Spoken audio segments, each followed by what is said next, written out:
this weekend. Yeah. Nice. Sweats and then sweats. Hell yeah. Right, it's like, I'll take this a bit closer today, get this a bit closer now. Yeah, perfect. Yeah, because this will probably, I might as well, probably cut this out, maybe get my camera adjusted. That's fine. Well, you always start, I think you always start with an outtake, don't you? Yeah, I do. Yeah. I'll keep this all in that. So yeah. It's always good to keep it all in that. So. See, I like that because there's a sense of lightness there that, you know, you sort of expect a podcast to be quite serious, and then actually there's a sense of levity which is really fun. It's very low key at the end of the day, the podcast. Yeah. Well, that's me in the picture. Well, as you say, hats off, hair down. Do you want me to go on your side just to check your framing? Yeah. I mean, I'm slightly taller than you, but... Yeah, maybe put this up a bit now. How's that? That's all good. I think that's all good. Hi, I'm Chris. I have awesome hair. You're like, I'm Chris Cornell. Well, that's. I think that's the thing we get shades on as well. Nice. Well, I should have taken my sunglasses out of the car. Oh. Well, I got mine. He's on a shop.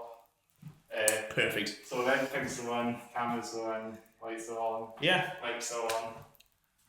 Lights, camera, action. Yeah, we don't have the mics normally, but thanks again for taking them on. Thanks for taking the mics on. That's alright, easy peasy. What's the brand of the mats, do we?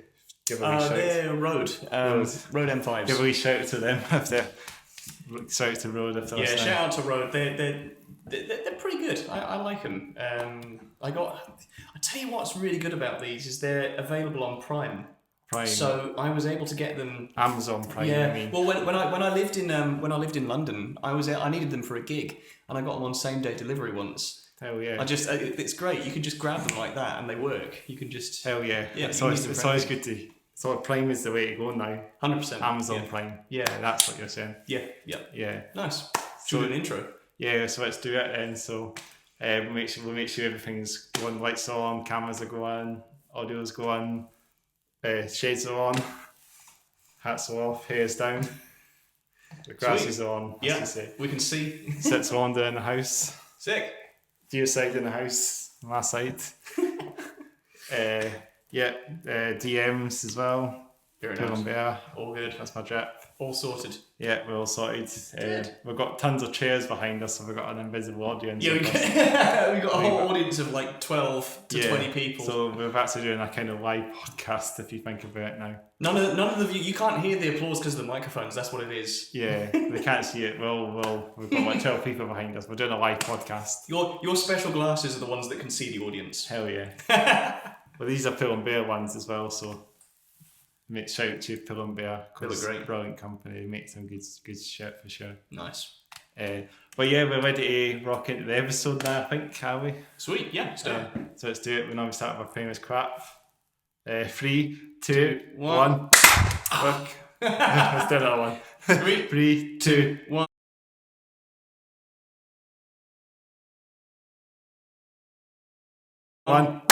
Welcome to That's Off, Head Down podcast. We're on episode 73, I believe.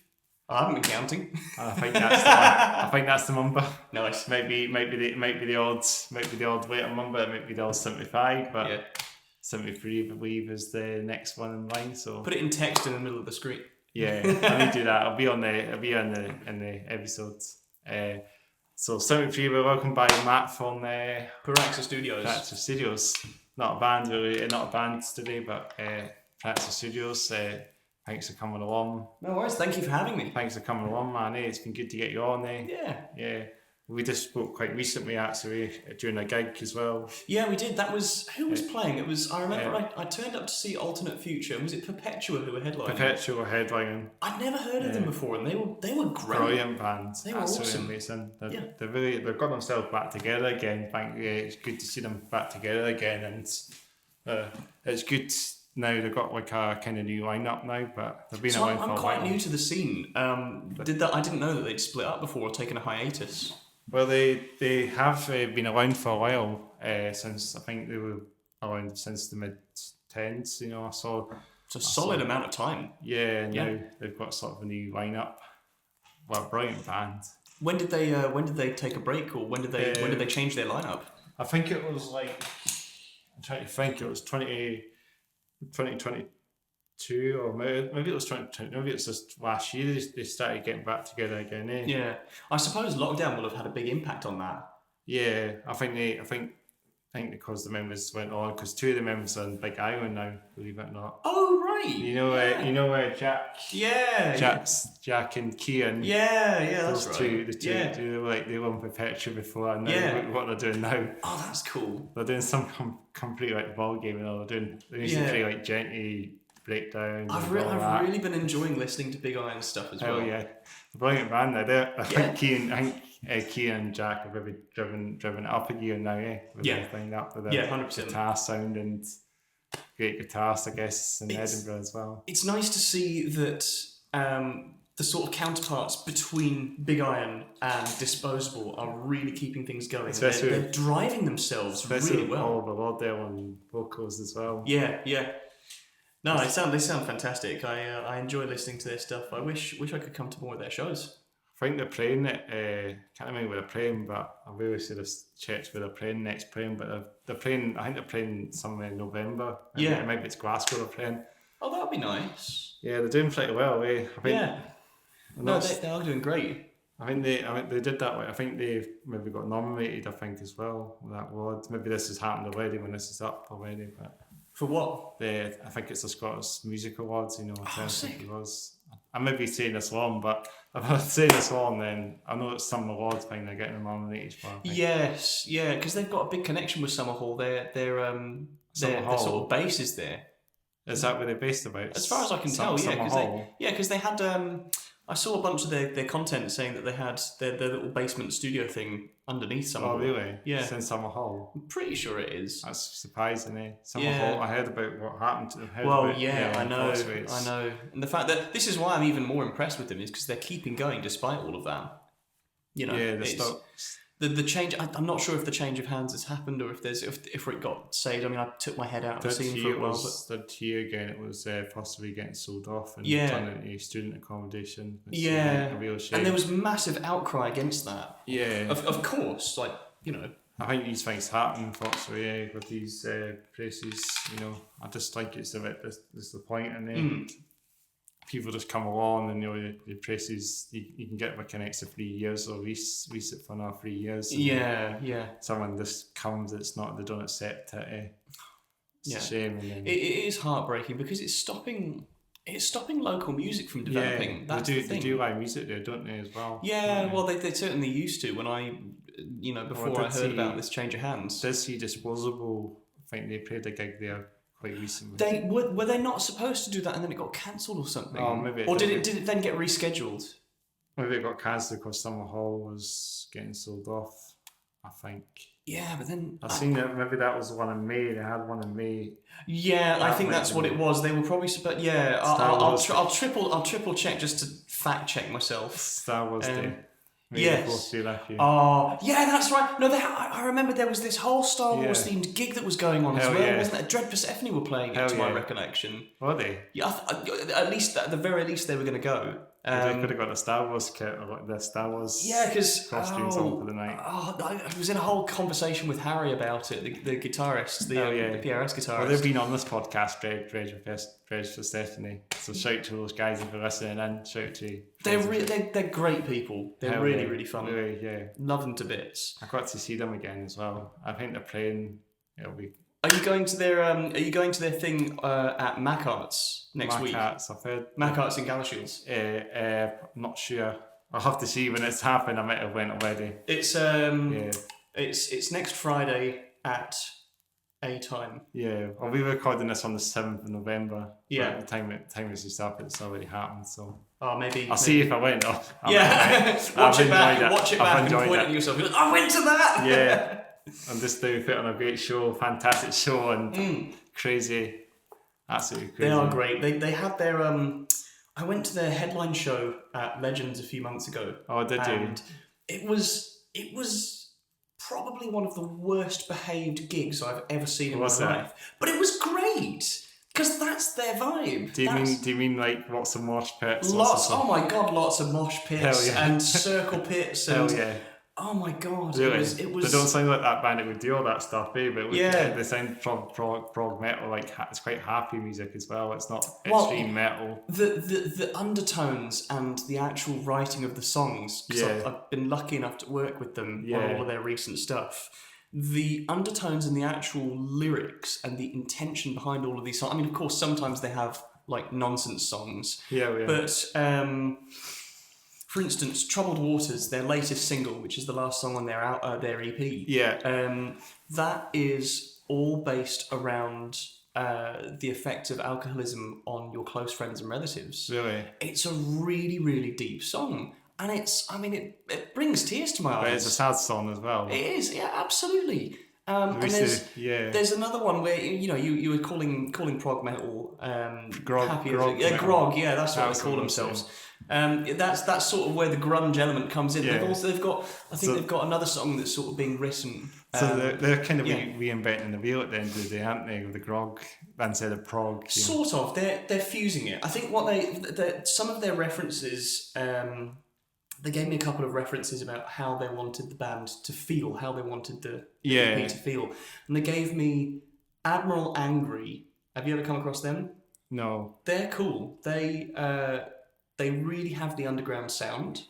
And then they said, we want mixed references from Admiral Angry and Tool. Yeah, because it's definitely about Tool on they that. They love Tool. It was that we had they've got an udu drum on one of their songs as kind of an introduction passage thing, just an extra bit of percussion. Actually amazing. It's great. It's like a sort of metal talking drum. It kind of goes. It's really cool. And the first time that they heard that, having been recorded on top of their demo, they were just like, "Oh my god, we sound like Tool!" And they were so excited about it. It was. Well, they'll be like the next Tool, as they say. Maybe. Yeah. Are they going on to do really big things? Are they now? Yeah. That's brilliant. Yeah. They're really taking off. Yeah. Which is so good to see. I mean, I think, what is it, in the year or so that we've been working together, they've got 10,000 listens. Hell yeah. Something like that. But I only heard about them maybe like a year ago as well. Yeah. They were like one of those bands that new bands that just play one gig, you know. Yeah, and just test the waters. Test the waters, and then kind of see how they go, get the momentum going, get some music going, and then look at that now. They played it with Bill and Joe, I think they played there as well, didn't they? Where was that, sorry? With Bill and Joe, they played there. They did. Well. Yeah, that was before we were working together, and they sent, because they were given some videos of that with some of the live mixed audio, and they said, these are some of our demos. Nice. Let us know what you think, and if you think we'd be a good fit together, and there we go. We were. So that's how that kind of clicked then, eh? It really did. Yeah, it was a great band. Eh? Yeah, it was lovely, and getting to know each individual has been lovely, and it's been quite an intimate journey working with them as well. Because I think you were saying this last time when we sort of met. We sort of met off camera last week, didn't we, for a walk at Hike? Little walk around Craig Miller Park. That was really fun. Eh? Yeah. And we said something about kind of stay around that area, sort of your area, the Dresby Personally Boys sort of stay. Yeah. So. Now, what is it? Harry the guitarist doesn't live anywhere near either of us. He's out in. He's out in the sticks a little bit. He's out in the sticks. He's quite far west of Edinburgh. Jason and Reegs, they're both based in the centre of town, and and Robbo's slightly further south from me. He's somewhere near Galashiels. Somewhere near there. So fortunately that's going to be the Mac Arts gig is going to be quite easy for him to get to. It's down the car. It's like to his home turf. Pretty much. 20-minute drive or so. But they're not a place guys. I've been to yet, so Mac Arts. I've heard the name getting around. I think I've seen some metal bands playing there now as well. Yeah, because who did Big Iron played there? I'm absolutely sure. Yeah, I think they did. Yeah, sure. I think you're right on that. Yeah, who else does Robbo play with? I think Trail Gunner played there as well. Right, yeah. And Wildfire Scotland. Oh yes. That's the other band that Robbo plays with Wildfire. Yeah. So it seems like there's a bit of a border scene going around now. But that's great because it's exposing more metal music to the borders. Because I was driving through some of the towns there on the way to visit some family in the south, and my partner Sarah and I we sort of drove through these villages and just looked at them. We were just like, this is really cool. This is really nice. It's really novel. You know, all the stone brick buildings. And I just kind of paused while we're cruising down a 20-mile-an-hour place. And I was just like, yeah, but there's no metal scene here, is there? Yeah, you would think that, but then... It's great that these venues are around, like Mac Arts, Mac is probably to get this genre of music out there. It's opening the door to another venue then. Absolutely, isn't it? Yeah, totally. Yeah. It's proper amazing. If you know you guys listening, it's proper amazing to see the scene getting out there now. Absolutely, yeah, totally. And I used to live quite out in the sticks when I was based in the south. I literally lived next to a field.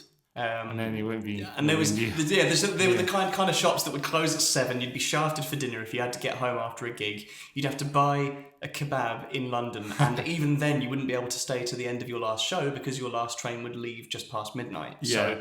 So that sort of thing, if it had existed in my area of Kent, that would have been amazing. You know, if you had like a metal scene down in Kent. I wish we did, but.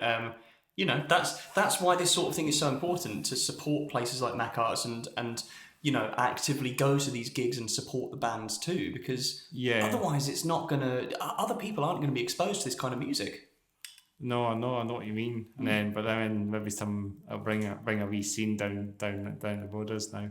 Indeed, yeah. Well, that would be really cool. I mean, there's all kinds of stuff you can do. You can do borders themed, you know, headliners, borders themed support acts with a larger headliner.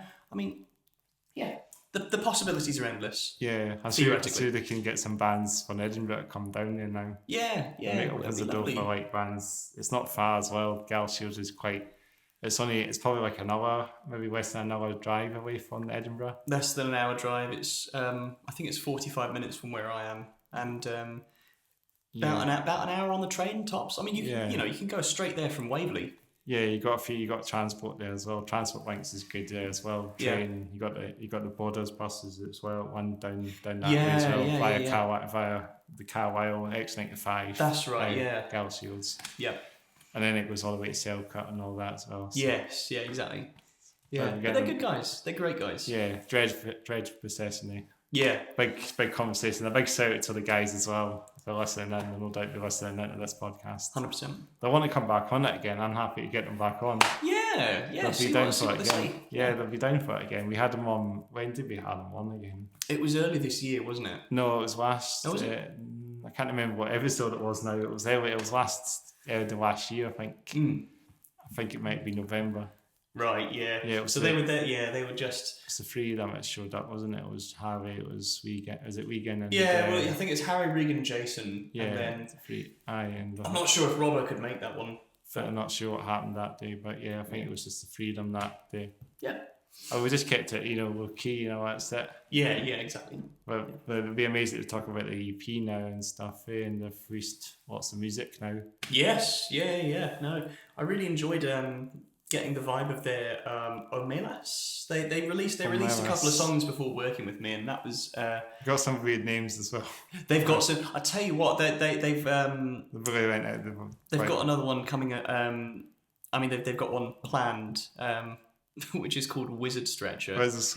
And that's... each one of the members writes, in their own style. So I think, what was it? Harry didn't write Scapegoat. Regan wrote Scapegoat. Yeah.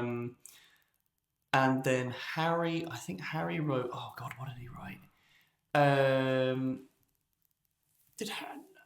You'll be listening. What's the track list? I'm going to waste half of our time thinking here. You'll see what it is. What's the one that goes in 7? The Tower. So The Tower was written by Jason, and Jason is like a massive Tool fan. He loves Tool. Hell yeah. And that's why. Jason, the bass player, isn't he? That's right. Yeah. So he wrote The Tower, and that's one of those examples of nonsense songs that I was sort of referring to earlier. He was just like, I like the sound of the riff. I was very happy that it got in 7. I didn't care what the lyrics were. There was no definition But then it about kind of what sounds it was. like Tool now. Yeah. I said they can do a Tool. I said they can nail a Tool cover as well quite well. Yeah, absolutely. I said they did a Tool cover. Yeah. But I'm pretty sure they did that. Mm. There was one time I went to see them when they were kind of like a new band, and they did Rage Against the Machine and Tool, and so they covered a Tool song. All right. It might have been what was it called again? I don't even remember the name of the Tool songs. It's on 10,000 Days, I'm sure. Oh right, yeah. I should know that one, but I'm so bad at the names. No, same. Well, I mean, it's funny the way that music is so consumer friendly now. Yeah. There's sort of this. It's almost like option paralysis that we have for this. It's so much to music take in now. There's so much to take in, yeah, and it can be really overwhelming. Yeah, and your brain can just fizzle that song out. Yeah, completely. It's just like I worked on the 4 songs with Dread Persephone, and I forgot what half of them were. The just names like of them. But you know like the riffs in the songs oh, and yeah. all that. Yeah. That's how I make it. Basically learned half of them. Hell yeah. You can probably be like a stand-in member or something for them. Do you know, it's really funny. One of the things that we did while tracking, there was quite a long sustained lead line from Harry that had some bends. And I think it's on the last song. It's on Troubled Waters. And I think I've very technically got performing rights because I played just those notes, just to get the proper sustain out of them and go because it had to be 2 bars of that, which that's quite a long time for a sustained note on a guitar. Yeah. Especially if you're not using like a full metal tone lead. Yeah. It sounds like it sounds like when you first train it, it doesn't sound like you would play it or what you're playing. No, exactly. We tried a couple of times to get it sounding right, and I just said, can I try it and just show you what I mean? And then we, I did the thing, and Harry was just like, can you just do it? But it was nice. It was great. It was a lovely experience doing not just having the experience of tracking them from a technical basis, just being the guy that sits there and tape ops is the industry standard term where, you'd have a literal person sitting on the side pressing start and stop on the tapes. It was nice not to just have that sort of like a involvement. It was nice to feel like an actual part of a pseudo part of the band, and I think the performances have come out really well with what they've done. It's brilliant to hear what they're doing. They're really, as I say, I keep saying, they're really fun to work with. Yeah, maybe moving back onto the big guy when the Pfizer finds getting back on the like proper metal, like Big Iron is in proper metal. Yeah, as I say, because they're Big Iron. Yeah, you think they would be more like big and bold, like trucks and trains and all that. That's like that name. Like sort of like Nickelback in a way, and not to jump on a meme based trope. Yeah, but we got to mix Nickelback as part of Nail the Mix, and for anyone who's unfamiliar, of course I know Nickelback. Yeah, for anyone who's unfamiliar about Nail the Mix, it's an online education community about audio and mixing, specifically to rock and metal. And what they do is every month they have a charting band. We've had Polyphia on. We've had Viljartum multiple times. Humanity's Last Breath. They've got a big thing with Darth at the moment because one of their band members is like the owner of the company. But we were lucky enough to have Nickelback on. Was it Chris Baseford mix? I can't remember who it was. Anyway, we had Nickelback on. And just the raw, they didn't give us DIs, they just gave us the amp tones. And that amazing roaring tone that just comes out of this little widdly speaker is incredible. And I think that's the sort of stuff that Big Iron do. Is it? It's just like presets, things like Kempers and all that. Not necessarily Kempers is if you don't want to. Kempers are for if you don't want to lug around a heavy 100-watt amp. Yeah. But that's how I got the idea from. Something like that. Yes. Presets and that. Yeah, well, it's really useful if you're touring. That's the thing. Yeah. If you're touring and doing like loads and loads of gigs, and you're doing multiple venues with different setups, and you don't know who the front of house engineer is going to be, or you've got your own front of house engineer for a stadium that doesn't have their own front of house engineer. Yeah. But you see a lot of them with bigger bands, you know. Yeah, especially metalcore bands. It just saves time having those presets. Yeah. I looked. God, it must have been. What was it? It was 2018 that I was looking into getting upping my guitar rig from like a basic Squier Strat. Like a little. Did you see the Boss Katana series of amps that ever came out? No, not seen that. No. They're good. They're decent. But they had this little Boss Katana Mini, which is this Boss diddly, Boss the company. They made this little diddly practice amp that actually had some nice tones coming out. I think you mean in Bose. You mean in Bose? Boss. BOSS. They're the ones who make all the guitar pedals. And then they sort of stepped out of the box and was like, "Yeah, we can do amps now." Amped it up, as they say. Yeah, exactly. That's the one they work for.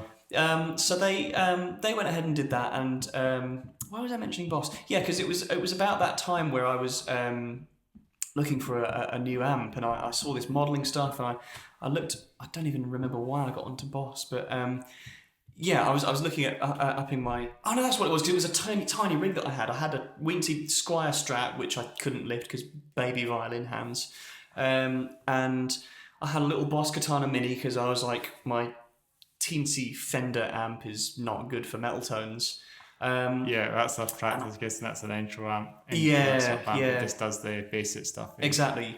And as a student, I was looking at a Kemper because I was like, oh, I've heard Kempers are good, and like we can use them for recording. And I took one look at the product page, and my exact words were, "That's expensive. I shall not be buying it." They are. I'm guessing they are a lot of money for them. They are. But the utility is what you're paying for. Yeah. Especially if you are one of those big touring bands who are potentially making a lot of money. Yeah. Off of your shows, or even just about breaking even. This kind of thing always scales up, doesn't it? Yeah, you got those bigger Kemper amps that like wax instead. You get these Kemper racks. As well. Well, I mean, they do the same thing. I mean, it's at the end of the day, a Kemper is just a computer. Yeah. But it just fits in a different factor. And bands who do take their racks with them typically are bigger because they've got their own processing. Yeah. They've got, Ramage has that. Ramage Inc. Yeah, they all go through a rack. Because they're pretty compressors as well. Ramage Inc. Yeah, talking about them. Yeah. I like their stuff. They're proggy as well. They very proggy, very much prog. They're like the OG prog bands. I would say I'd more. No, probably not. I'd more likely relate it. Is that I can remember them. I don't think they're like Dream Theater, but the words in my head are Scottish Devon Townsend. Yeah. That's exactly and I think that's where Brian's got a lot of his inspiration for as well. Brilliant bands. Yeah. I've seen them live a good few times as well, and I can hear this sound brilliant live. Absolutely, yeah. I mean, I think they've toured around Europe and that as well. Yeah, so they've definitely got some potential there. Well, I mean, they've got European connections. Because Brian's got some. He's got. I think his wife's Polish, so he's got the connection to Poland there. Then Marcin, the bassist, who also works for DM Audio. They're really cool. Shout out to them as well. DM Audio are fun guys. Yeah, I think they're down near Musselgrave. Seen their vans driving around as well. Yeah. Shout out to DM Audio if they're listening in. No, they're good. Actually, this I promise we won't keep jumping back to Dread Persephone, but this does relate to them because Marcin he was doing a ramaging rehearsal with Brian in their little rehearsal room, and the next day we were going to be recording drums for Dread Persephone in there. Really? Brian was he's hanging around while we're setting up mics and cables and stuff. He goes, "Oh, I've just got a text from Marcin and." He says, "Oh, I've left my Dark Glass Alpha Omega amp head there, just from rehearsal. I'll come by and pick it up later, but you guys are welcome to play with it if you want, if you want to experiment with bass tones." And we'd been using Jason's Orange Bass Terror, which is one of those little lunchbox series of amps. I know what they are. And we got some good reference tones off of those in the pre-production session. Yeah.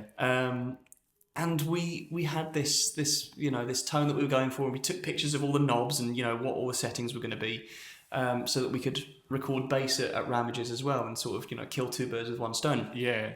And we had a go with this. We just plugged Jason into the dark glass for the sake of it. Just thought, let's see what happens. Is that like the soundproof it's on? Well, yeah. Immediately we were just like, fuck the orange. Like, we're not going with this anymore. Okay. This dark glass is so good.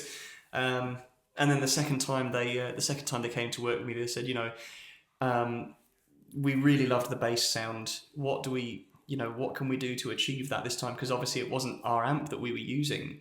And I said, listen, the amount that you guys are paying me, why don't you just give me a deposit to the value of that amp, and then you pay the rest later? And that's one thing that we've sorted for the album just immediately. So it was anyway. The big shout out to DM Audio because well, specifically to Martin, because that dark glass. I mean, I use it on everything.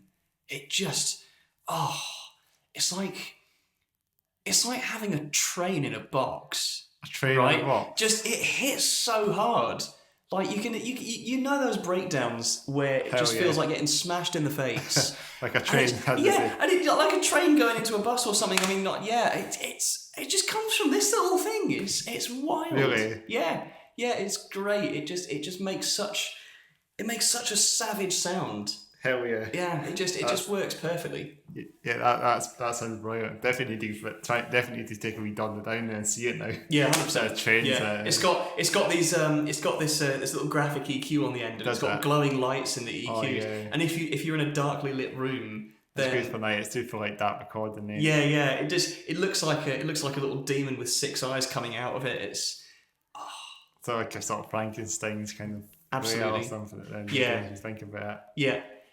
God, sorry. That was clearly a tangent. I just love that little box. Hell yeah! It's such a good box. I've never even knew about it. But yeah. There's always these places that are in there that have a wee secret to them, don't they? Yeah, absolutely. Yeah, no, it's really fun. Yeah. Yeah. I was going to ask. Yeah. What's on your Spotify on repeat? I don't actually use Spotify. Don't you? Right. What do you use? I'm usually on YouTube a lot more these days. Put my music on there, but. I used to have like the MP3 files on old school, but I think I'm probably just verging on YouTube now. Yeah. What have you been listening to a lot on there in that case? So mostly metalcore stuff. I know I've got Deicide on, but I've not come across them. Yeah, Deicide death metal band, extreme brutal old school death metal band. Nice. But my jam at the moment has been a lot of like metalcore. Like I'm trying to name some bands. Partway Drive. Oh, cool! That's a name I've not heard in a long time. I feel like Obi-Wan now. That's a name I've not heard in a long time. I mean, the older stuff, not the newer stuff. To be honest, the stuff like Deep Brew and Horizon and all that stuff is probably the two good albums. But nice. I kind of verge away from the newer stuff. Mm-hmm. Any particular reason? Maybe just a bit less, more melodic, more less of the riffs and less of more of the speak like rockets. What's the word I'm looking for? Spoken word sort of stuff in some of the songs. It just kind of goes on a little bit. And it's not maybe not my thing as much as spoken words. Mm-hmm. I know some bands do that in songs because it's always quite good. But maybe most of the songs you want to get straight into the song, straight into the riff salad. Hell yeah, Salvage, and that's a great song, Salvage, and I do like the song Wreckage as well, and I just put it on. You put it really loud on the headphones as well, and it sounds great. Reduction on that album is great. No, that's nice. I need to you link me to him. I'll have a listen. Yeah, I got to tell you. Very try and show you at some point. So I can send it to you maybe later on. Just for the full album, you can put it on. And perfect. I mean, that's perfect, like background noise for doing dishes and stuff. So I mean, as we were saying, I mean, there's so much to consume out there as well. Yeah, metal shoes, metalcore's quite big. I mean, that's kind of like the norm for a lot of bands. I like Bow Tomorrow as well. That's another band I like. I mean, a British metalcore band. So give a wee shout to all these bands that are big names. Bow Tomorrow. They might even hit them up one day and come on this podcast. Yeah, well, I mean, there's nothing wrong with trying. I mean, they're from down south right enough, but they're a brilliant band. I mean, they're doing really well for themselves. Bury Tomorrow. So I like the album Black Frame from Bury Tomorrow. That's one I've been listening to. Nice. It's probably my favourite Bury Tomorrow album, actually, now I think about it. Brilliant. I like Cannonball as well, the one that came after, and then what's the recent one? I can't remember the name of that, but that one, I don't think I listened to that one as much as Black Frame. Yeah. But that's a bit more riffy, and I put it on a bit more. I sort of hear it a bit more. I put it on repeat a few times, and then it kind of sticks in your head a bit longer. I suppose it's one of those things that doesn't get old as well. Doesn't get old. Yeah. Well, it's 2019. The album is getting old, but it's not old. Five years, but it's not old. Timeless. It's timeless classic classic. when you think about it. Yeah. When we were talking about, maybe if we say that in 20 years' time, you know, it'd be like a Metallica album or a Slayer album, you know. No, that's cool. No, that's great. Yeah. There's been a metalcore resurgence, sort of in the central belt of Scotland. Hell yeah! That'd be good to know that, because I know metalcore was a thing in Edinburgh as well. I wasn't there for it. Sadly, Mindset of Threat, Hold Up Here's Hope. I think those were some of the OGs. I remember growing up in the metal scene in Edinburgh.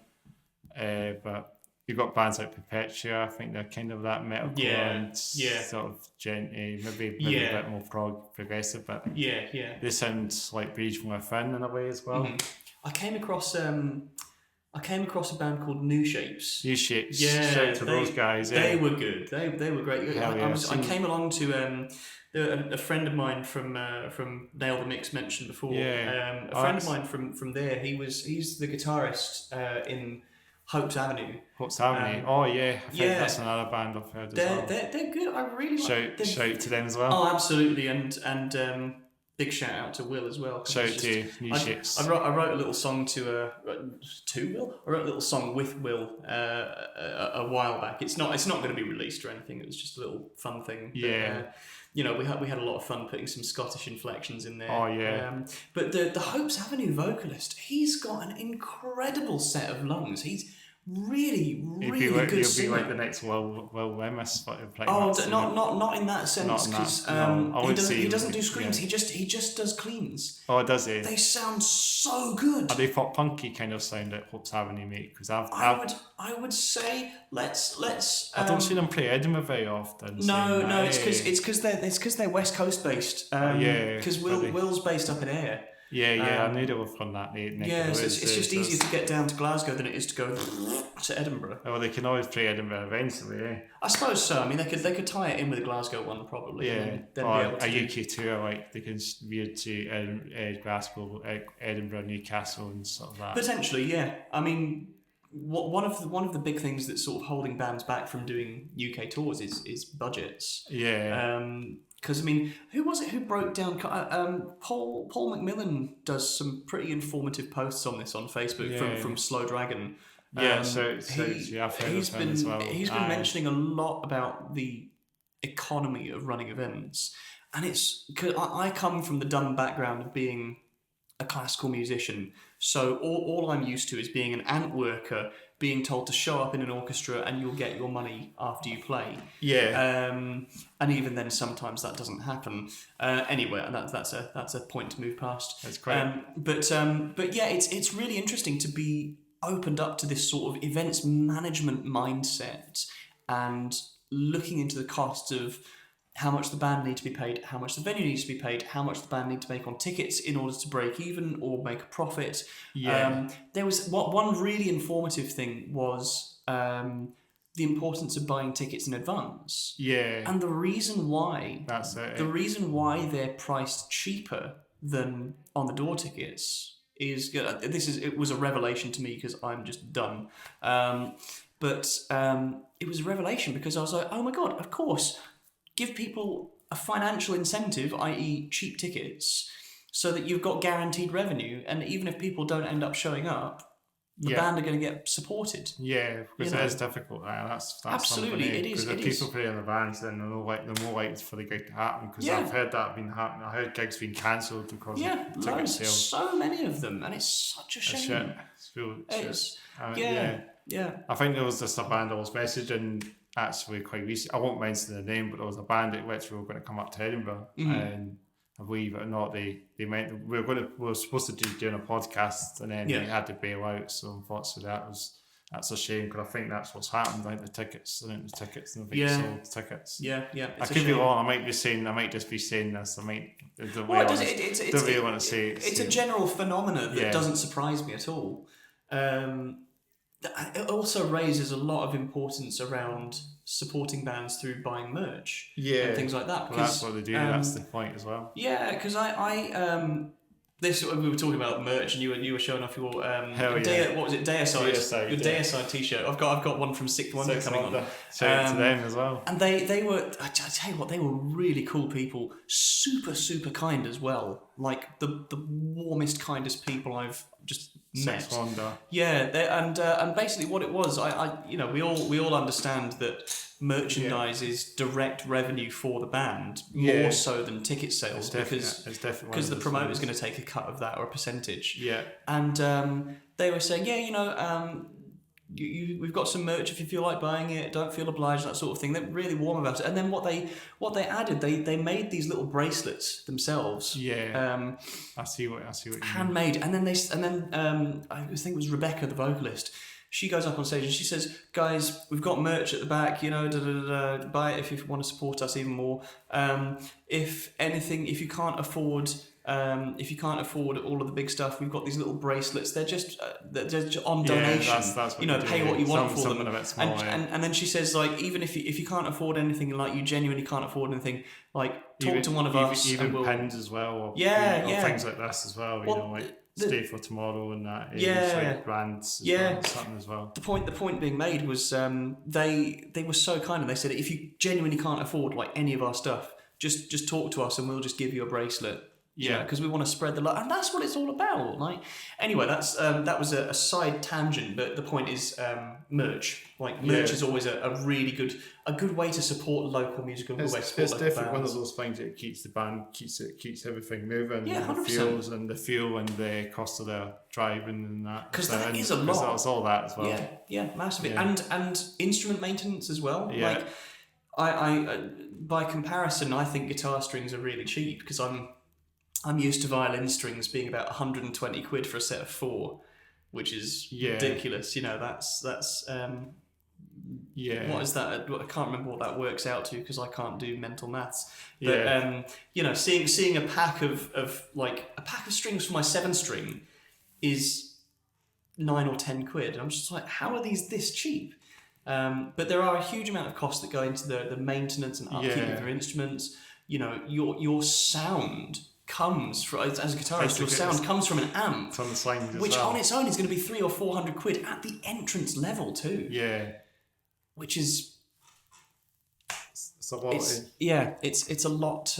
It's a huge amount of upkeep. Yeah, especially what type of amp you've got as well. If you want to get something like a Marshall or something, that's going to be a lot of money. Well, it depends where you get it from. Well, saying about that, actually, off camera, I've actually got my Marshall headphones as well. So shout out to Marshall. No, Marshall are great. I'm warming to them. I used to really not enjoy the sounds that came out of those amps. Did you not? I think it was because the JCM 800 series, they're what's sort of known now as your sort of general edgy rock tone. But then I was using, I can't remember what it was. It was one of the earlier iterations. I think I was on tour as well, just with a mate, and we went into a guitar shop.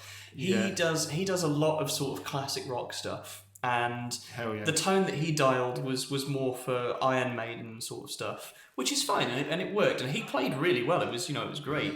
But then I grabbed a 7-string and plugged it into the same chain, and of course it didn't work the same way, because I'm much more into metalcore, gent, thal. Anything that's the stuff you need. The stuff that cracks walls. Yeah, stuff that breaks the walls down. Yeah, and I think that's also that's where amp companies like Mesa and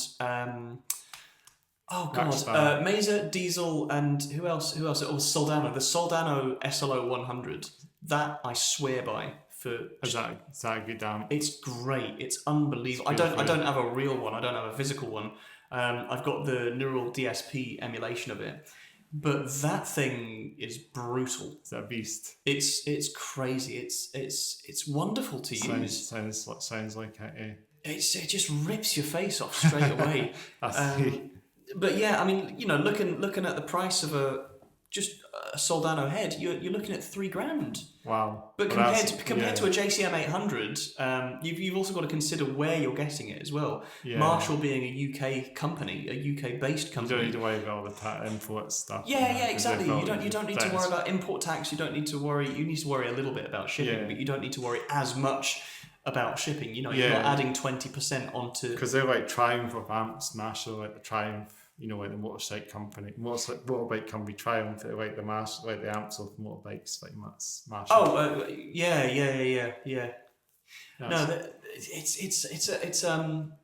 it's funny how those regional sounds kind of come out as well. Yeah. Black Star did a series. It was the HT series of amps that they did. HT. I've got an ID actually. See this? It's an ID 60. Oh, cool. What, by Black Star? Yeah, that was my one I was using during the time when I was installing music. That was a decent. It's a good amp. Good. I'm guessing it's an entry level amp, but it's a biggie, and it's a 60 watt. Maybe a 60 watt. If it's 60. Oh, nice. So decent size. It's one of my best. Pretty much my. Would be my go-to amp probably if I'm gigging, I guess, but I might not have the amp for touring or you'd need something bigger for probably a proper 120 amp, 100 watt maybe probably. Yeah, they but going back to these HT series, they had a little knob which is called their ISF knob.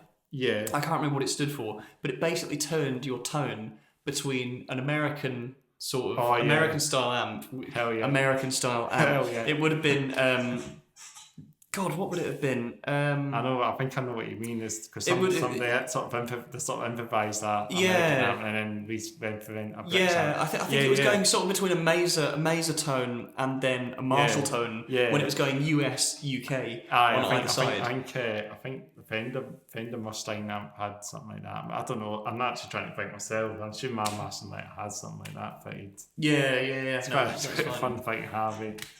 Yeah, but they did some good stuff. I just bought I had some. Yeah. I've not used my HT5R in well over 2.5 years now. Yeah. And that's, I guess, those amps have those settings. I mean, it's quite good to have something fitted down the standard. Yeah, 100%. Yeah.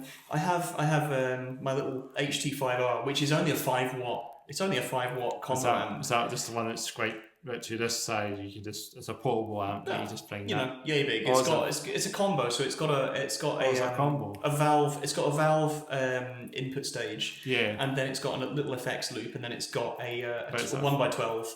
But it can make a surprising amount of noise. Is that just a 5 watt? Just a 5 watt, but again, I don't need anything bigger than that at the moment, really. Yeah, I wouldn't expect a 5 watt to be that amp for you. It's quite. It's got a surprising amount of noise to it. Because I'm sure, because I had a wee practice amp, portable amp. You can just take it with you, one that you just take. I bought this one in a Black Star. I think it might be an ID10 or something. It's probably small. I don't even know what model it was, but it was a combo amp. It's just a tiny. It's like a box, like a boom box kind of type thing. Yeah, so you got the thing that plugs a guitar in, and then it's got the speaker on the other side. Yeah, I think you can possibly put batteries in that one as well. Cool. I might be wrong on that. Yeah. 12 volt batteries, so biggies, bigger. Yeah. So you can shoot dual cell power Black Star. But I reckon you'll go through them quite quick. Yeah. This depends how high the volume you have it, I guess, as well. No, exactly. And all the wattage does is it determines the volume. It sort of determines the volume, but it also determines the maximum power rating of the speakers that you're going to put on the other side. Because if you've got a 100 watt guitar head and that's going into a 60 watt speaker or a 75 watt speaker, you can't crank that all the way because the speaker's going to go pop.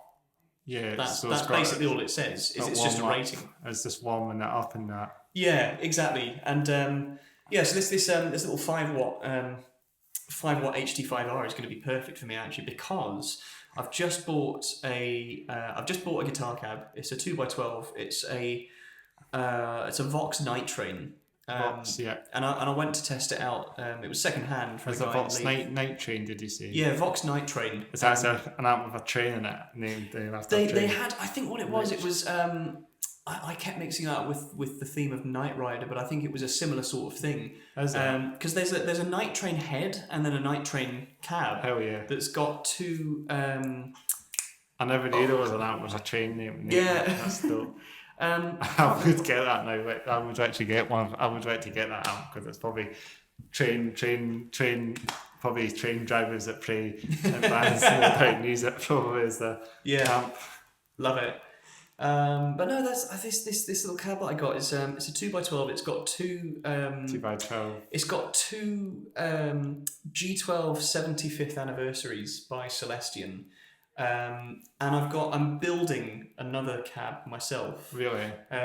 Which is going to have it's a bit jail. You think you would put your name on it then? Yeah. I'll spray paint the logo on the side as well. Well, that's your logo there anyway. Exactly. Isn't it? Yeah. Tattoo. I've got it engraved in some of my furniture as well. Hell All the stuff in my studio features that logo somehow. Well, it'd be engraved on this podcast as well. Yeah. I should have it. I should have put have it as a little watermark. Yeah. But this cab that I'm planning to build, it's a bit jail because you're not supposed to match. You're not supposed to mix wattage ratings. It's safe to do so, but you're not it's not kosher. Okay. But it's going to have a G12T 75 watt, and it's going to have a vintage 30. And that I've had for 2-ish years now, and I've just still not built the thing. I've just been procrastinating. But have you tested that? I guess. Well, I've tested the Night Train. I've tested like the basic speaker connections work with a multimeter. But I mean, all I need to do is just build the box, and then the wires are going to be pretty easy to plug in. But the good thing about this HT5R is it's got 116 ohm output, because you know about the different impedances. Yeah. So you basically have to match the number that's on the output to the number that's on the speaker. Yeah. So it's got 116 ohm output, which is usually for like a really beefy 1x12 cab, like if you've got a really powerful vintage 30. Oh, yeah. Or it's got the option for 2 8 ohms. Wow. Which means if you wire the speakers correctly, you can have two 2x12s, i.e. 4 speakers, running from this little 5-watt amp. Wow. And it should, I think, it should rip anyway. Yeah, it should rip. So I'm looking forward to getting some reamps done with that. That'll be really, really fun to play with. That's a thing. That's very cool. Yeah. Yeah. Should we take it down a little bit? Should we take the things down a little bit? Go for a drip. You know what we talk about? It's Cloven. 100%.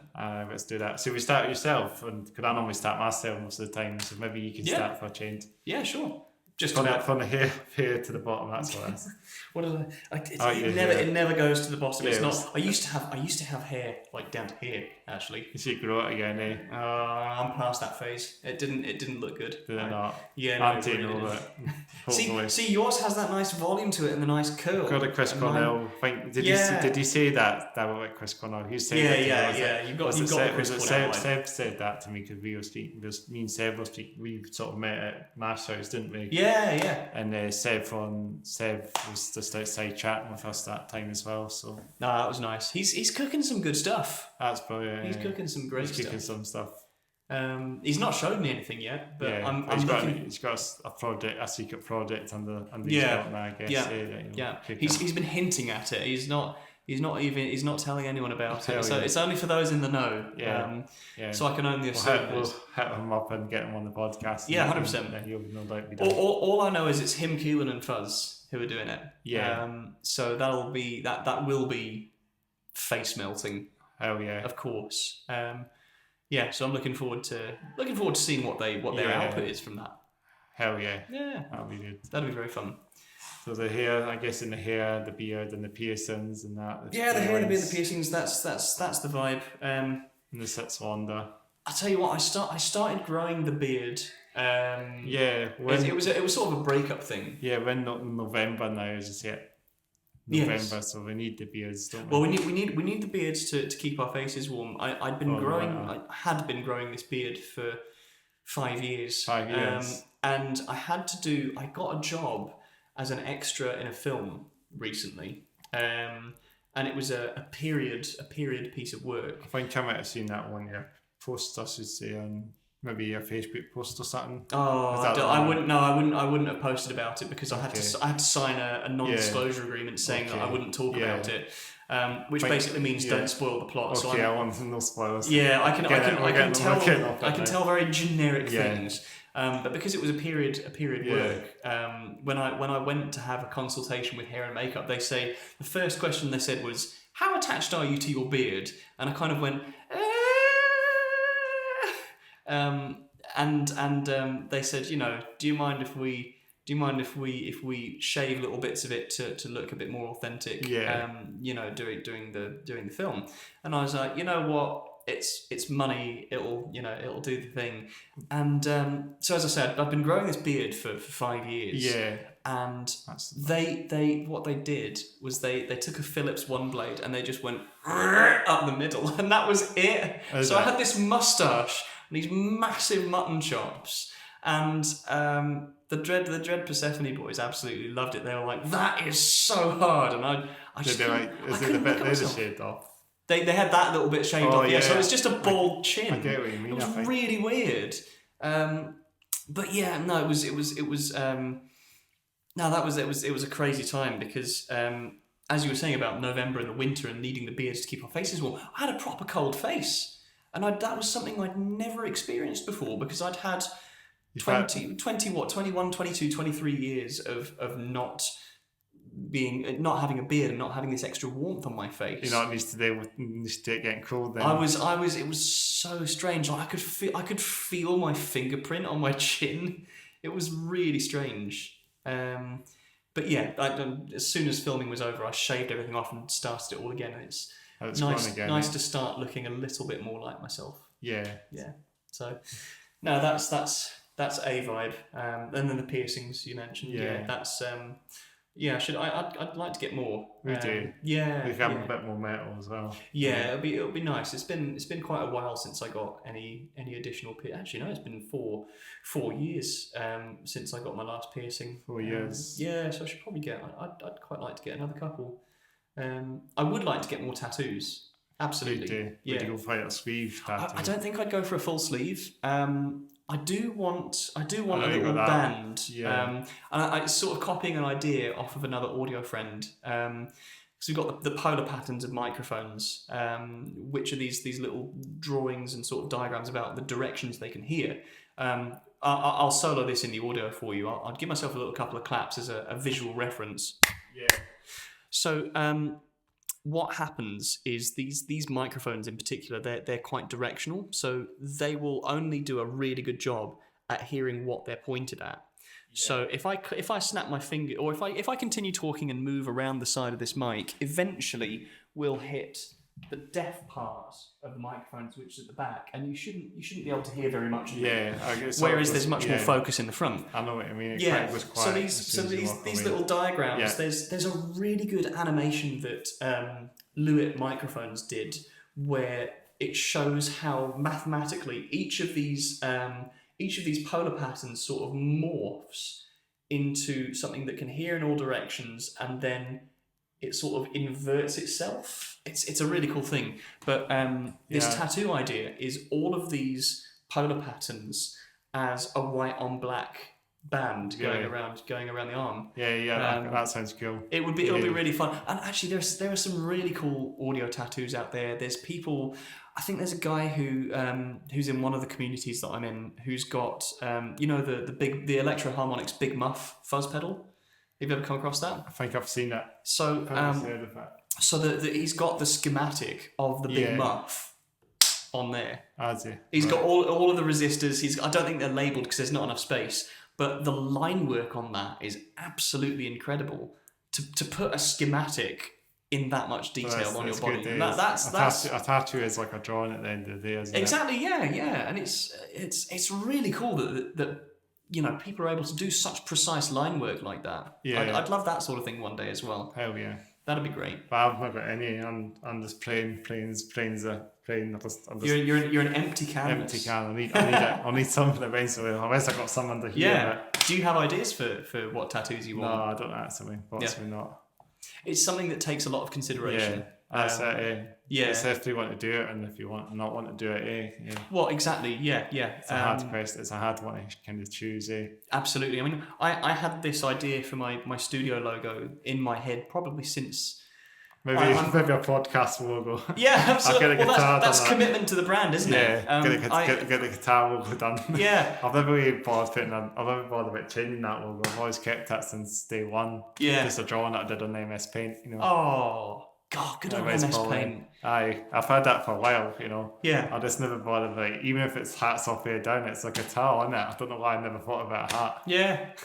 You could do a reference with a with one of the Gibson guitars and Slash's top hat. Hell yeah. Because that's also the vibe that I'm getting from you too. Do that, a little bit of Slash, yeah. Hell yeah. No, that'd be. Because I look like Slash in my hat with my shades on, and they put the hat on. Someone said that. Someone else actually said that. Yeah. A friend of mine said that with someone else. My mate that said that. So I feel like I might be a Slash Chris Cornell. Yeah, love I just need the hat now. Absolutely love it. I'll be ripping Slash. No, that's sick. I might be the Edinburgh Slash. I just need to see where I can buy them from. Actually. Yeah. I want to actually get an actual one, not a fake one. You know, because there's plenty of like a proper quality one. Yeah, one that's actually going to last for years. You know. Yeah, exactly. Even endure the cigarette burns and cigarette ashes and all that. Yeah. You know. Like proper old school, you know. That'd be fucking dope for sure. No, that would be. And it would actually look pretty well. The hair sticking out. My hair was a bit longer and a bit thicker. Maybe you would become one of the Edinburgh icons. I mean, you'd be the metal equivalent of the dude who walks around in his Batman suit. Oh yeah, I know exactly. Yeah, exactly. Yeah. I know. Yeah, I've seen him plenty of times. He's always sitting, hanging around at Hunter Square. Yeah. I don't know exactly what he does, but I don't think anyone does. Very recognisable with that Batman suit on. Yeah. So there's always some icons in Edinburgh. No, absolutely. Especially me being a bit of an icon on my podcast, but I just need to spice it up a little bit. Yeah. I've got the Dale Vanish on as well. So that's sort of on point for you as well, isn't it? Yeah. Yeah, it's tripping now, but I don't know if I had it on last week. I think I might have. Yeah, you did. I think you did a fresh coat last week. A fresh coat. No, this is just from last. This is just a fresh coat, and it's just gradually tripping. I'm going on my side now. I think. We're not really talking about t-shirts now. Yeah, do. Yeah, so I got my D sides. Yeah, I don't know what band, what album this is. The album cover. I can't remember. It's one of the albums. I should really know what this one is. It might be DSI self-titled album, but there's an album cover. I'm going to look it up as well. Actually, just have a little listen. Side. Or if you just put the volume down, you know, this does, and just don't have it up, you know. So it doesn't actually have that. You know what I mean? Yeah.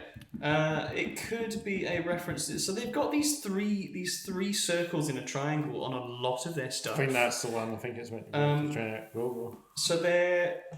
I mean, it doesn't directly reflect any of their stuff. God, they've been around since 1990. That's great. Pretty old school death metal. I think that their whole three circles thing is just like a general motif. Hell yeah. They've got Bible bashers, and then they've got In Torment in Hell. Yeah, parallelograms on it. Yeah.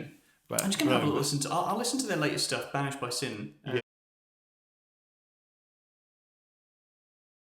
This is good. This is. Is that? Yeah, this is what I'd call classic rock. Classic metal. I like it though. It's great. There's definitely a place for it. Yeah, hell yeah. And it's been making a big resurgence as well. Like, it's coming back. Yeah.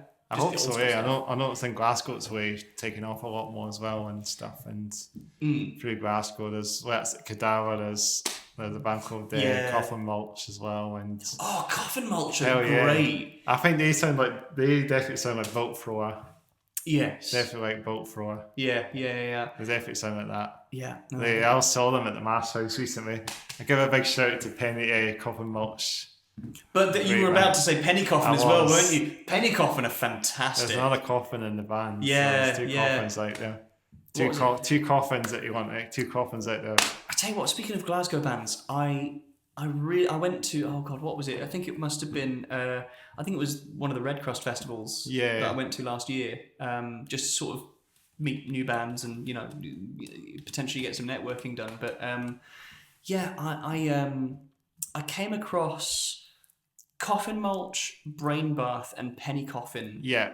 All on the same day. Hell yeah. That was oh my god, my brain like exploded. It was so visceral. I think that might be Sonic Dissonance. Sonic Dissonance, that's right. That was yes. I don't know if I've seen you that day or not. I was there. I was definitely there, but I don't think we'd met properly. No, before. We didn't properly met. I was just probably just going there, watching the band, enjoying it. Yeah, exactly. And that's what I was there for. It was on quite late as well. That was last year now, yeah. Yeah, they had the little.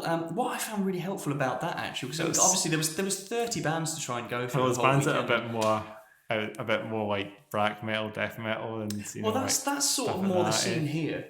There's a big black metal culture here and sort of old school death metal, especially with Cult of Soulbeck as well. Guys, because I think did they release something recently? That Black Doom.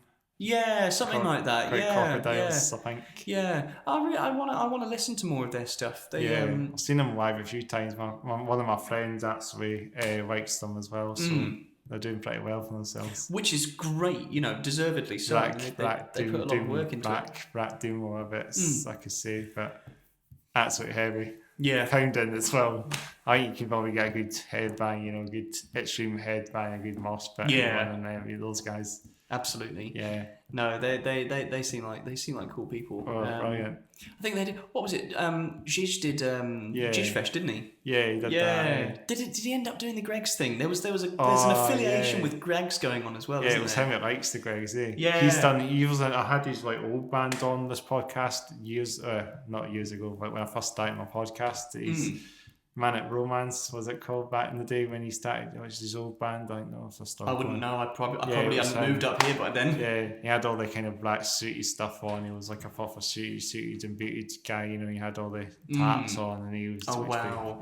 Which was very cool. That's great. Yeah, but that was a while ago. And then I think he's doing drums for Cult of Soulbeck now. Nice. It's great. It's great when you've got people who can do more than one thing. Yeah, that's always super, super helpful.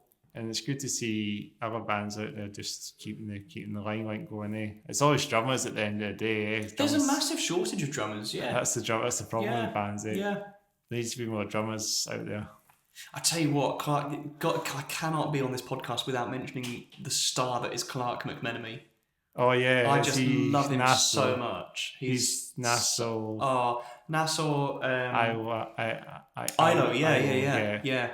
I met them. They were playing in Edinburgh at Bannerman's recently as well. Yeah. I didn't go down to that. I think I wasn't able to make it because I was booked for. I think I was booked for something else that evening. That's a shame. It is because I'd love to support them, and they're such nice guys as well. I did some prog metal as well. Yeah, I did some behind the scenes filming for them a while back. They were good. I like. Yeah, drummer as well. Yeah, I really enjoy their work. Yeah, they definitely sound like Peripheria and definitely that. There's definitely a bit of that progressive. Andy Robertson, who does lots of their songwriting and is their vocalist, he is a great singer. Oh yeah. He sounds amazing. He's done a fantastic job. He's the one who does the keys as well. He does the keys as well, yeah. I saw Iowa actually at Legends a while back when they came up to Edinburgh last time before, not recently, but might have been 2-3 years ago. Maybe it was 2-3 years ago. I can't remember. Yeah. There's a video on my channel actually if you want to check that out as well. So I'll say at the end of this podcast. I'll drop it. But yeah, I do like them. Brilliant bands. Yeah, no, they're fab. Another drummer as well. So is Michael Devlin as well. I've not come across him. He's a session drummer, so I think he could be a drummer for like News and for other bands. For other bands, So he's been on this podcast. He was drumming for Perpetua, I think. Yeah. He was drumming for Perpetua one time, wasn't he? I'm not familiar. I'm agreeing. Sorry. But that must. I mean, that's obviously got to use a huge degree of technical proficiency. Yeah, I think session drummers, you have to learn songs, I guess, from this band or something if they want a drummer that plays stuff at extreme. Another drummer as well. There's a drummer called Dave. I guess like I say, Dave Taylor. So it's fine, but from Black Talon and End of Song and Amos, another great drummer from the Edinburgh scene. Nice. So there's plenty of drummers that they are kind of legends and icons in a way as well. Yeah, absolutely. Edinburgh drummers, Yeah. I had and also I see Keith from Dogtide as well and Hammer. He's a brilliant drummer. Yeah, these as well. You know. No, Keith's brilliant. Who did I come across? I'm gonna Google all of the names that I know. Sorry, this is really bad. He pops up on my Facebook feed all the time. Is that an Edinburgh Scottish drummer? Yes, he is. Not the guy who does the podcast, Craig. What's his name again? Craig Reynolds. I should give a normal shout to Craig Reynolds from the Breakdown podcast or the Backbeat. What's it called again? Oh God, I can't Craig remember. Reynolds. I should know. Yeah. I should know his podcast, but I should give a wee shout to him as well. Dude, yeah. I'll tell you what. I might just be butchering it. Yeah. Andrew Scott, that's his name. Andrew Scott. He's done some really cool things recently. Hell yeah. He's been working with Jack Davenport from Owlshed Studios. Really. And what they did very recently was really interesting. They hired out the piano drum, and I've not been there yet. I don't even know where it is. But just from what I've seen of the interior, it looks amazing. And bless him, he sent me some. But do you know the story of it? No, I don't. So basically, it's this. It can be used as a live venue. Oh, really? And what they do is they take old pianos that nobody wants and that are broken beyond playable. Yeah. And are financially uneconomical to repair. And they've made these pianos into the building. They've made it into a building made of pianos, and it's incredible. And what Jack and Andrew did quite recently was they hired out the piano dome for a day, and Andrew got some nice playing videos out of it, and that was his thing. And Jack got some really cool samples, and bless him, he sent me these drum samples so that I can. He just said, use them or whatever. Hell yeah. And they sound unbelievable. They're so cool. Some of the things that he's recorded, he's put microphones inside of the pianos. That's dope. And the resonance from the drums has made the piano bodies resonate and made the room sound like it's 10 times bigger than it is. Wow. It's a fascinating place. That's interesting. At least people can just improvise in these things, and it sounds like it works. Yeah, absolutely. So no, he sent me some of these drum samples, Jack, and then I went on a big vetting spree of my mix templates, just to make sure that I can work as quickly and efficiently as possible. And some of his piano drum samples have made it into my template because they're that good. That's really cool. Yeah, they're really cool, and it's nice to I went on a tangent from drummers, from cool drummers that we know. Andrew is a spectacular musician. He really has a talent. That's really cool. It's good to know. There's plenty of drummers that do stuff when they get out there, and then they just take things up to the next level, don't they? If you're saying about DM audio earlier, about what was it called again? Oh, what, the amp? Yeah, the dark glass. Yeah, that's quite cool. And it's one of those. It was one of those chance encounters that you never know you're going to have. Yeah. It might be cool to do something on a podcast about out of this world. Something unique. Something quite cool. Maybe try like a live podcast in the Mackie here as well. That's something. Yeah, that would be cool. That would be awesome. Get some good guests onto that.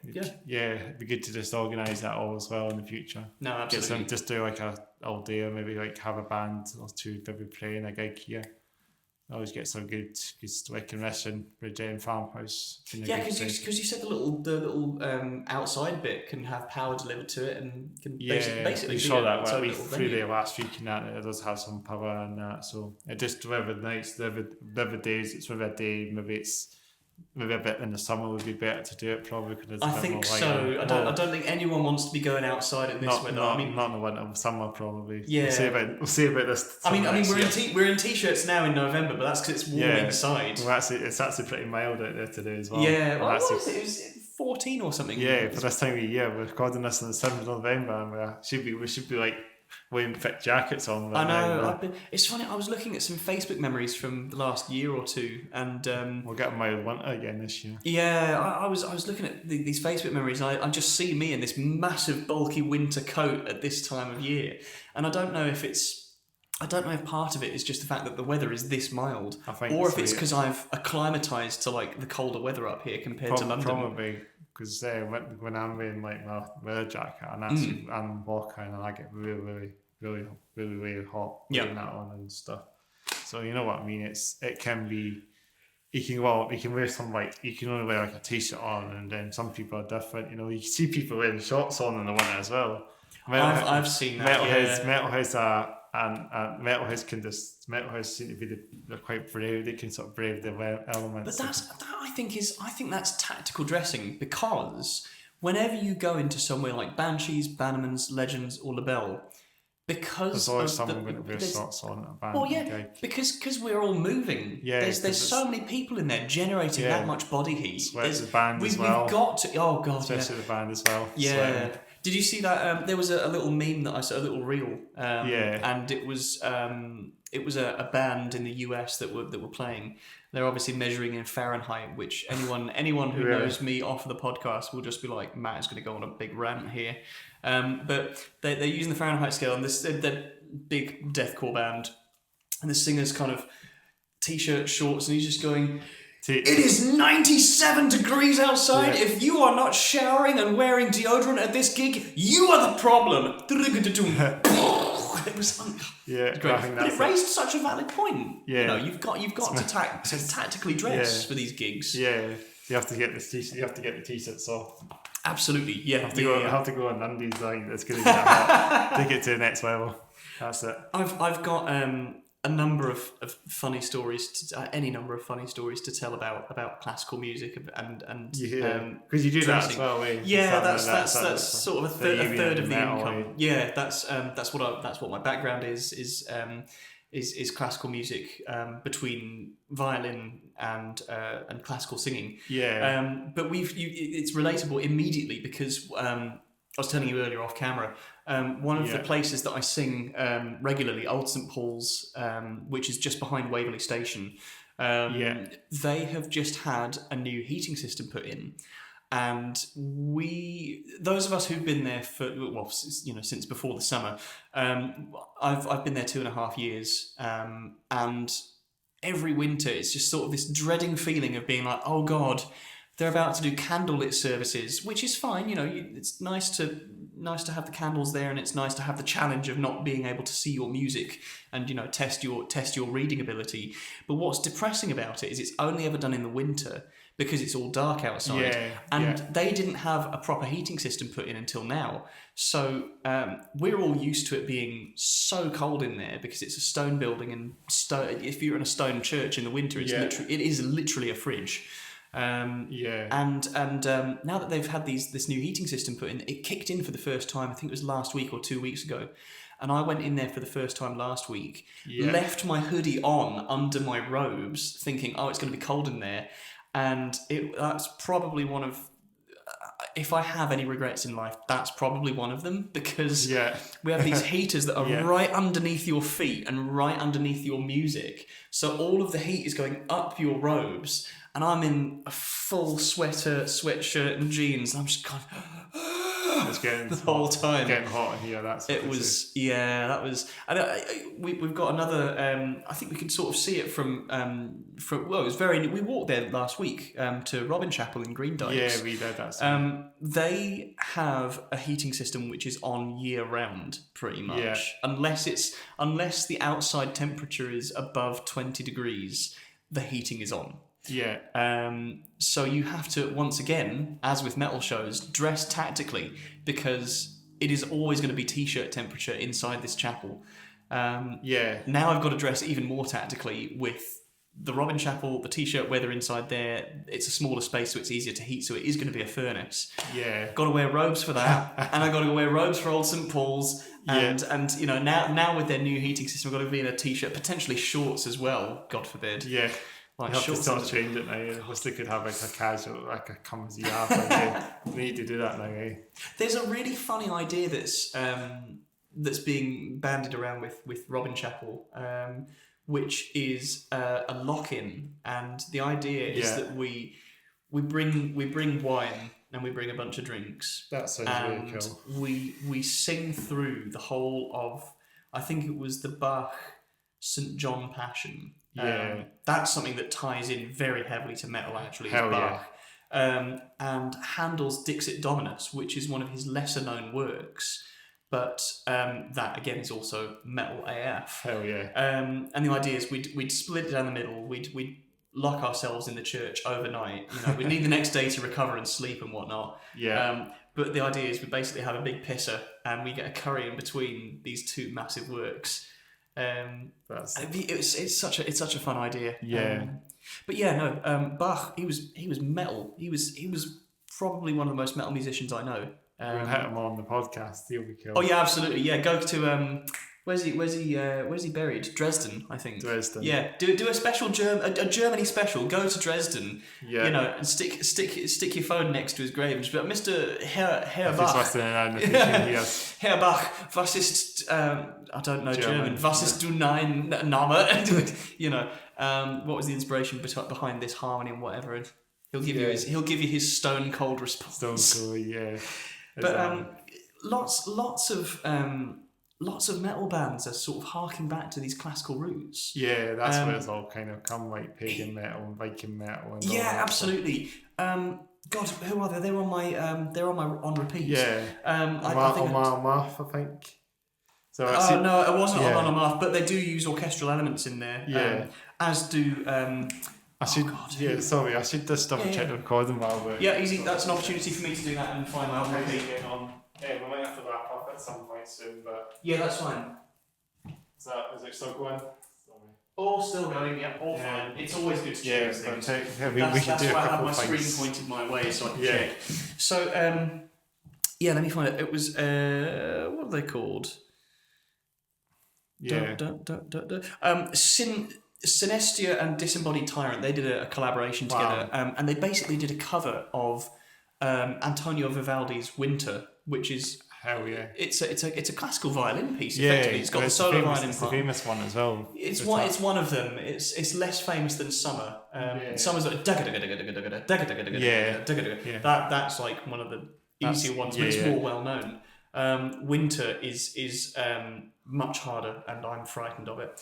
But all of these, as I say, all these bands, they're referring... take a lot of influence to these classical influence. Yeah, there's one thing that I tried out was Bach used to, with the bass harmony of some of his works, he used to spell out his name, because he's got B, which is a musical note, A, which is a musical note, C, which is a musical note, and then H in German H it stands for hard, because you'd have da da da da da da da, which is the sharpened hard note da before you go to the root. Yeah. So his bass lines used to do da do da dum, and that da dum is the C going to the H. In the German music theory way. So he'd just spell his name, and he had such an ego. That's a breakdown sequel. But if you stick that on a guitar that's been drop tuned, hell yeah, it sounds so good. It's the heaviest thing. The guy knew his stuff. It sounds like you could just you can literally just you know, hell yeah, that's really, proper metal. really powerful stuff. That's what all these metal bands do. There's extreme death. It's great, yeah. Slam death breakdowns. You know, Yeah. that's what it says. No, it's It fantastic. says that on the tin, doesn't it now? Yes. So the slam death metal bands do a lot of that stuff. Yeah, in their songs, absolutely. So that's probably It's wonderful to see the sort of parallels and the meeting of these two worlds. Yeah. Especially with bands like Flesh God Apocalypse. Hell yeah. I had to be really careful not to say Fleshlight do Apocalypse. They want the butcher it. Yeah, but they include orchestral elements. Lorna Shore. Hell yeah. You know, they with all of their what was it? With To the Hellfire. To the Hellfire. That was a big. We had that on there. Classical stuff in there as well. Yeah, they put a full orchestra in there too. Hell yeah. Dath. Someone to shout out is Jesse Zaretti, because number one, he is one of the nicest dudes. We've never met. I got drunk one night and randomly added him on Facebook because he made a course on URM about, it's one of those things where it's just like, let's do this, it's not going to do anything. And he accepted my friend request from this total randomer on the internet. And he's just so nice. He's the nicest. He's done film. I can add him now. Yeah, See, he'll set me as well. He's done film and video game composition. He's done yeah. film composition for Marvel. He's got mad credits for things that are in Netflix, and he's got games that are out on Steam as well. Yeah. The guy is a powerhouse of a composer, and he's also the main orchestrator for Dath. So Dath, they've had a big resurgence. They had a big hiatus for a while. Jesse's now come to sort of he's like an extra member of the band, doing all of this orchestration for them. So it adds a phenomenal amount of depth to your songs. Definitely. It's really, really cool. That's brilliant. Yeah. So to hear that. Not to devalue our friendship, Jesse, of course. Sorry, yeah. But he's just. It's always good to give a wee shout out to him on the pod. That's absolutely.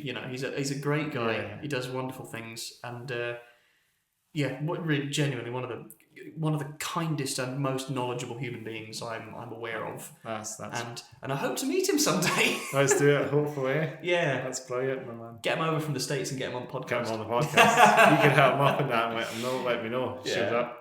Nice. Well, I think it's been good. I think we should just talk about a wee bit more about our drip and that. So I can talk about my Doc Martens. I've got these Doc Martens on. Yeah, do. And I've come a bit dressed today. I knew I was coming on the podcast. I thought we'd spice myself up a little bit. These boots. I've had these ones on the last one. I think I did a few podcasts ago. These Doc Marten platform boots are just nice and comfortable. Well, they're nice and comfortable. They're nice and comfortable. They're not there. I mean, I had to bit them in for a wee bit, so they're pretty new. So so I've had a couple of blisters of them when pots one of these things happens with these boots, but they're getting there.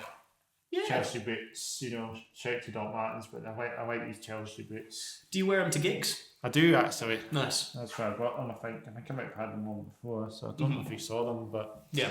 And I always wear my Vans on. That's my other shoes that I've been wearing also for my Vans. Yes. But I think they're going to be falling apart soon, so I might start wearing these on a bit more for the winter coming in. Yeah. And just make it a bit nicer, it's a bit more cooler, especially with my Pull and Bear jeans. Oh, absolutely. Yeah, you've got everything covered there. I've got all down today. I've got the turn ups as well. Nice. So yeah. Shout out to Pull and Bear because I do have the shades as well. Pull and Bear. So Pull and Bear, a bit of Pull and Bear, a bit of Doc Martens, and a bit of your sides in the house. What about yourself then, just to finish the end of it then? I have, in terms of shoes, I have two pairs of shoes. Yeah. Apart from like hiking boots and concert shoes or whatever. Yeah. I've got these, which are just a pair of caramel running shoes. Yeah. I used to do a lot of running. I'm going to try and get back into it.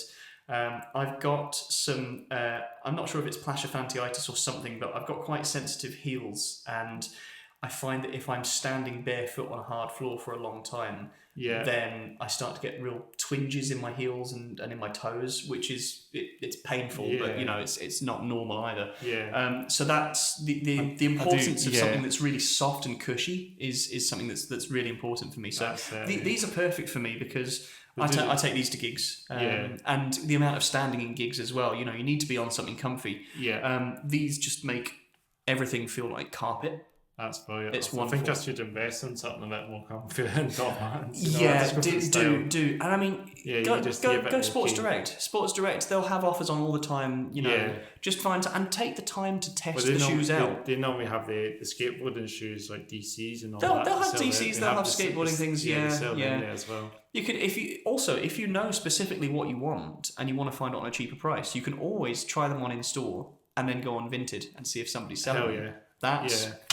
That's something my partner taught me, and she is a genius with these things. Hell yeah. Yeah. I see you've done the same with your trousers as well. You've done them as well. And I like the spiky shorts. I started doing that about 4 years ago. I don't remember why. You got some you got some like Rolly socks on, you know, like slipey ones that were like one of those. I tell you what, actually, that's something that I'd not mentioned about style is I like loud socks. And obviously, like it's socks can't be loud, but they can be visually loud. But they're always kind of hidden a little bit. And it's I like having that little extra detail because much of the time, if I'm recording a gig, if I'm recording live sound, for instance, I am in black jeans and a black t-shirt with no insignias on it, no logos, nothing like that. It is just all black. But it's always nice to have a little splash of colour or something that's not distracting. And I have that with classical gigs as well, especially if I'm like not in the front row of a choir, for instance.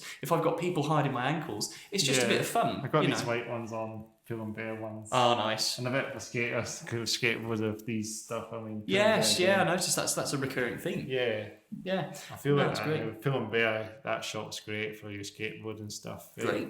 I've been in there a few times in the St James Quarter, so give a little shout out to Film Bear. Very good. Yeah, they like the skating and stuff and the skateboard and stuff. Nice one.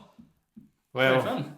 Yeah, I think it's been a real good. I think we're going to wrap the podcast up, okay, but it's been good to get you on, Matt. Really good to be here. Thank you for having me. Thanks for coming on. What's the name of your studio company? Piraxa Studios. Piraxa Studios. Matt from Piraxa Studios. It's nice episode. I'll say what I'll say at the end. So thanks again for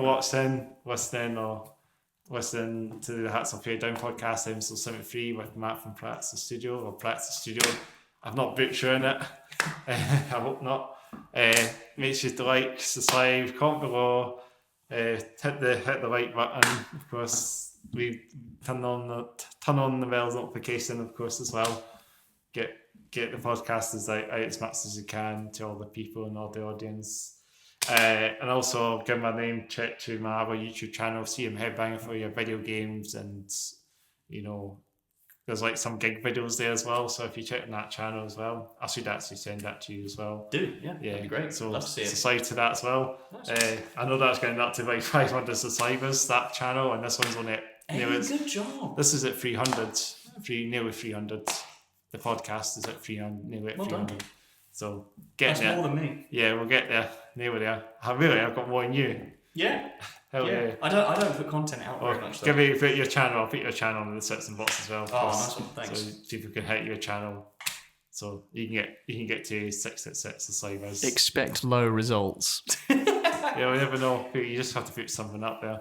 Yeah, exactly. I'll get to 666 as well with this podcast. We might have something special. You never know. That could be my target for my. That'll be great. Get Chris to 666 subscribers, and we'll do. You should do a special, like something at my key or something here. If we can suss it all out. Yeah. I might have already passed this aside account. Maybe it's 667. Hopefully it gets up with us. Hopefully we'll get to 666 soon, but it takes a while. That's these things. Podcasting. Indeed. I've been doing it so now 2 years with it, 2 and a bit years now. So good going. That's really just keep it going. Maybe my 3rd or 4th year. Maybe get something going. I can always try and do something next year. Yeah. We'll see what we can do. Sick. Well, it's been great to have you, Matt. Great to be on, Chris. Thank you so much. I'm going to just say again.